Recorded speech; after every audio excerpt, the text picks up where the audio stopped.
Water, the chief sustainer of life. Water, the only help from the stings of burning, the only respite from drying desert soil. But right when we need some kind of shelter from the burning, burning, burning section of Eliot's The Wasteland, we come to the fourth section, the shortest section of this whole poem. We find water, but we find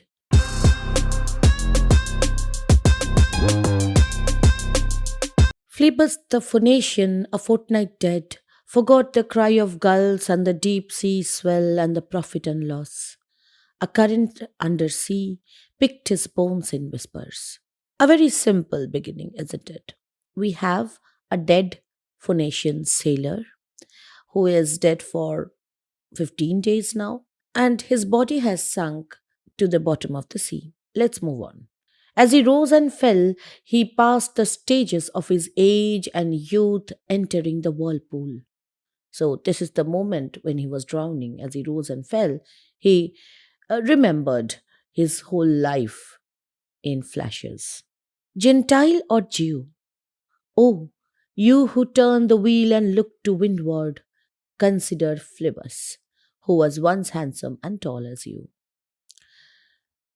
This deceptively small section makes us feel that it's like a parable, it's like a story which has a moral lesson to teach. It does have that. The last three lines tell us that no matter what our faiths are, what our religion is, we always try to think that it's our actions which define our lives. We want to make progress in life, we want to move windward, but death brings an end to everything. So, this is kind of a morality lesson, isn't it?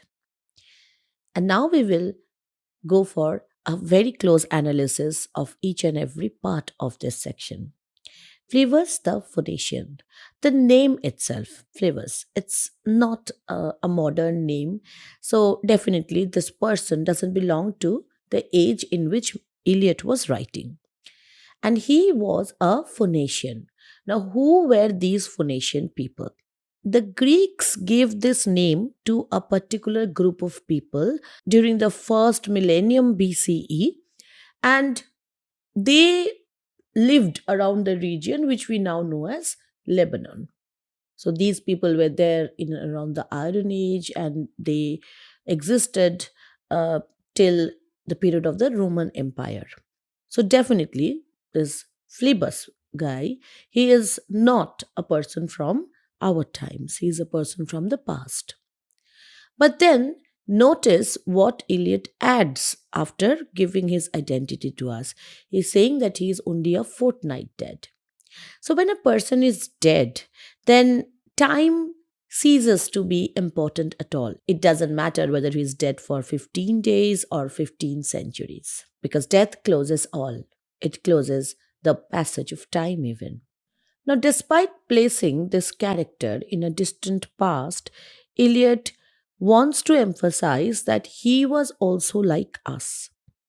He had similar aspirations. He was as handsome, which is like he had very similar appearance, but he faced a certain kind of death. We will also face ours. In this section, we need to focus on three things. First, this is like the prophecy of Madame Sosostris is coming true. Fear death by water, she had said. But when she had said this, it felt as if she was a character from the modern times. Then can we say that Phlebas's figure drowned in the sea is the figure she was talking about? Then is prophecy also taking a circular turn towards the past? Which means that what sounds prophetic is nothing but a repetition of what has already happened. So the Buddhist idea of time being cyclical, that is continuing here. And no matter how much we link the figure of Phlebas with the dead sailor who has drowned in the cards of Madame Sosostris, we cannot logically connect them. Why has Eliot then created this small little section? First of all, he had not created this section as this small when he first wrote this. It was Ezra Pound again who struck the long description of the shipwreck, which we here see only as he rose and fell. So, this moment when Phlebas was drowning, this moment becomes a very crucial moment because it's not an individual's drowning that we are looking at. Through this image, Eliot is probably trying to talk about the fact that we, the people of the post war generation, we are drowning. And while we are drowning, our brains are playing tricks with us. We are looking at our own past as if our whole lives had been lived only in a moment. And in the first section, while we were looking at the hope of resurrection, and even in the third section, with so much of fire, we thought that some kind of movement beyond this life was possible. Here, there is absolute nothingness beyond death. And the fact that Flavus's body has decomposed is significant because in this death, no kind of resurrection is promised. Now, you might wonder, why did Eliot specifically talk about Phoenicians? What was wrong with them? Phoenicians were basically Canaanites. They were not Christians, they were not Jews, and their major profession was trading. And due to the inherent paganism in their religion, they followed certain fertility rituals in which burial was a very important part of resurrection. Like you bury the crops and they lead to newer vegetation next year.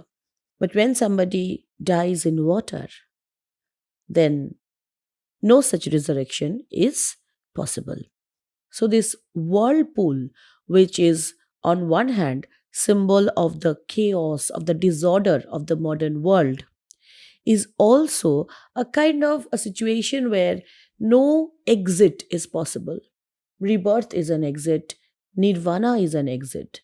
But if you enter the whirlpool, you simply get sucked in as if you are getting into a black hole. And there's this uncanny feeling of a supernatural communication in the line. A current undersea picked his bones in whispers. It's as if his body has become like a musical instrument. And the current in the water, it's creating music out of his bones. But the music is in whispers. It is not able to communicate anything meaningful. It's like the noises that hollow men make. He writes this poem after the wasteland. So, whether you are a Christian like St. Augustine, you are Buddhist, or you are a pagan follower of old religions, it doesn't matter. Death will not offer you an easy exit. And if death is the be all and end all, then what is the only thing that we are to think about? Life, how to lead it, how to go about it, how to find in life what we basically look for after death.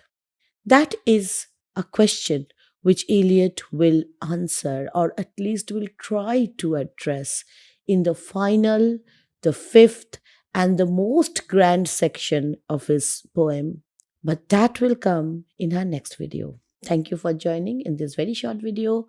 I hope our series on the wasteland is making things much easier for you.